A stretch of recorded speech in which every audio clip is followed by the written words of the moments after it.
আইনগতভাবে আমরা যদি আলাদা করে দিই, যারা এই কাজগুলো করেন মানে আইনের প্রতি তারা শ্রদ্ধাশীল নন বলেই তো করেন, অথবা উত্তেজনা মুহূর্তে করেন, অথবা আবেগতাড়িত হয়ে করেন।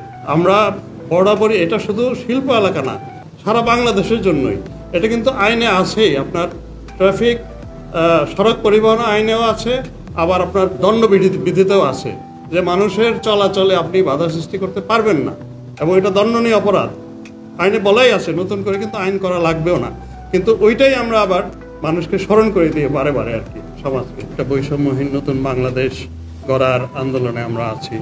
আমরা এই সমাজটাকে স্টেবল করার জন্য, বৈষম্যহীন নতুন বাংলাদেশ করার জন্য এই ইন্টারিম গভর্নমেন্ট চেষ্টা করে যাচ্ছেন।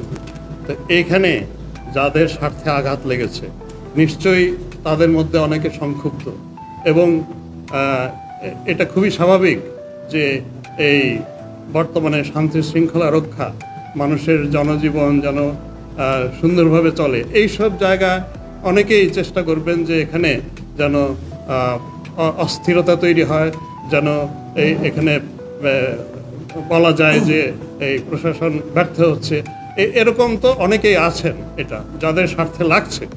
তো এটা খুব স্বাভাবিক। আমরা নিশ্চিতভাবে জানি না যে কেউ আছেন অথবা কে আছেন, তবে এটা একটা খুবই সাধারণভাবে কমন সেন্স এটা, যে এরকম একটা সংক্ষুব্ধ পক্ষ আছেই, এবং আমাদের মনে হয় যে এরকম কেউ নিশ্চয়ই রয়ে গেছেন এবং তারা এখনো ক্রিয়াশীল আছেন, এবং তারা সেটা সমাজের বিভিন্ন পর্যায়ের লোক। তো তাদেরকে প্রতিহত করাই আমাদের কাজ, সেজন্যই আমরা আছি, শান্তি শৃঙ্খলাটার যেন বজায় থাকে।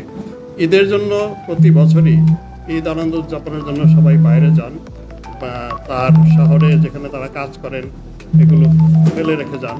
তো আমরা জেলা পুলিশ, গাজীপুর যেমন গাজীপুর মেট্রোপলিটন পুলিশ, তাদের অবশ্যই বিশেষ ব্যবস্থা থাকে, অবশ্যই থাকবে, এবং তাদের মানুষের সম্পত্তি এবং বাসাবাড়ি রক্ষার জন্য চুরি ছিনতাই ডাকাতির কাছ থেকে অবশ্যই সারা দেশেই থাকবে। আমরা তারপরেও প্রত্যেকে যারা বাড়িঘর তালা দিয়ে বাইরে যাচ্ছেন তারাও সতর্ক থাকবেন, সমস্ত প্রিকশন নিয়ে যাবেন, কিন্তু পুলিশের ব্যবস্থা অবশ্যই থাকবে।